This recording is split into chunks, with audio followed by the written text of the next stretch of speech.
আসসালামু আলাইকুম বন্ধুরা, আজকে একটি কথা শেয়ার করতে চাই। আজকে অনেক সকালে ভোরে মর্নিং ওয়ার্কে গিয়েছিলাম।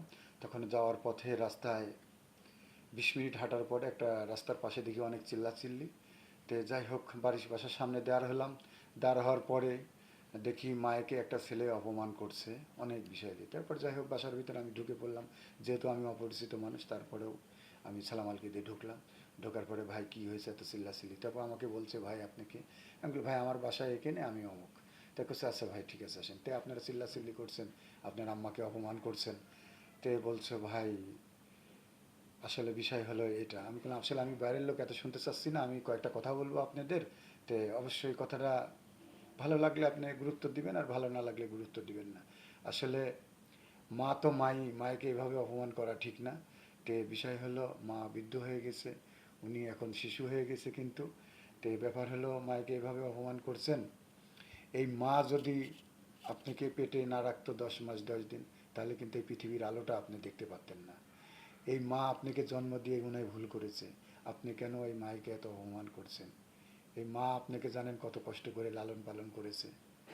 আপনি আপনার সন্তান হোক, বিয়ে শাদী করেছেন, আপনি বুঝতে পারবেন যে সন্তান মাকে কষ্ট দিলে কতটা কষ্ট পায়। তাও কিন্তু মা কিন্তু মন থেকে কখনো ছেলে সন্তানের জন্য বদদোয়া করে না। যাই হোক ভাই, আপনি আপনি মার কাছে ক্ষমা চেয়ে নেন। কারণ মা যেহেতু বৃদ্ধ হয়ে গেছে, সেই জন্য মায়ের সাথে দুর্ব্যবহার করা যাবে না, ভালো ব্যবহার করতে হবে। তাকে বোঝায় বলেন, অবশ্যই বুঝলেন। সাথে সাথে ওই মাটি আমাকে জড়া থেকে খুব কান্নাকাটি করতে লাগলো সকালবেলা। যাই হোক বন্ধু, এই কারণেই আমার মনের কষ্টের থেকে আমি ভিডিওটা বানালাম। যেহেতু আমারও মা বাবা নেই, অনেক কষ্ট লাগছিল আজকে সকালবেলা সেই দৃশ্যটা দেখে। তো সবার কাছে আমার অনুরোধ, সারা বিশ্বের মানুষের কাছে, অবশ্যই মা বাবাকে সেবা দিবেন, ভালোবাসবেন, মায়ের সাথে দুর্ব্যবহার করবেন না। অনেক ভাই বোনেরা আছেন নিজের কর্মব্যস্ত, নিজের বউ সন্তানের জন্য মায়েকে কিন্তু আপনারা নির্বাস দিয়ে দেন। অনেক ইতিমখানায় রাখেন না ভাই, এটা রাখেন না। পৃথিবীর বুকে যতদিনই বাঁচবে ততদিনই অন্তত মায়েকে কাছে রাখেন, ভালো লাগবে। মা এমন একটা জিনিস, যত কিছুই করেন দূরে থেকে আসে একবার মা বলে ডাকবেন, দেখবেন অনেক ভালো লাগবে। মা ডাকটা এত মধুর, পৃথিবীর বুকে মা বাবা আসলে যার নেই সেই জানে যে কেমন লাগে। এই যে গেল মাহে রমজান মাসের ঈদ গেল, অনেকেই কিন্তু মায়ের পায়ে সালামি করেছে, মা দেখেন জড়া ধরে কেঁদে দিছে। আমার সকল কখন নামাজে যাবে, খাবে, সারাক্ষণ টেনশন করে আমার মা, যে আমার বাবা, যে আপনাদের যারা আছে মা বাবা বেঁচে, যে আমার ছেলে কখন বাসায় আসলো, ফিরলো, খেলো। তো যাই হোক বন্ধুরা, হ্যাঁ, কেমন লাগলো আমার কথাটা? আজকে কিন্তু বাস্তব কথাটা বললাম। সে ভাইটি কিন্তু পরে আমাকে ধরে কেঁদে ফেলছে যে, ভাই আমার ভুল হয়ে গেছে, আমি আর কোনো দিন এরকম করব না।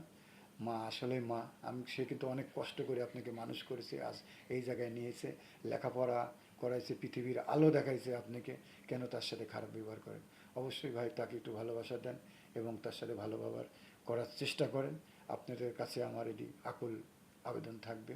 মা বাবা তো মা বাবাই, আসলে বৃদ্ধ হয়ে গেলে তাদের একটু সমস্যা হয়ে যায়। আপনিও একদিন কিন্তু বৃদ্ধ হয়ে যাবেন, আপনারা এরকম ধরনের হতে পারে, আপনার সন্তানরাও কিন্তু আপনার সাথে এই ধরনের খারাপ ব্যবহার করে।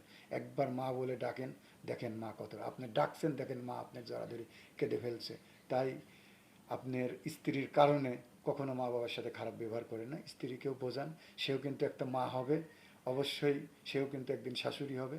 তাই সবার কাছে অনুরোধ, সবাই ভালো থাকবেন, সুস্থ থাকবেন। আর আমার কথাগুলা কেমন লাগছে অবশ্যই কমেন্টসে জানাবেন। আমি কিন্তু একবারে বাস্তব ঘটনা আজকে ঘটেছে, তাই আপনাদের কাছে এই ভিডিওটা বার্তাটা ছাড়লাম।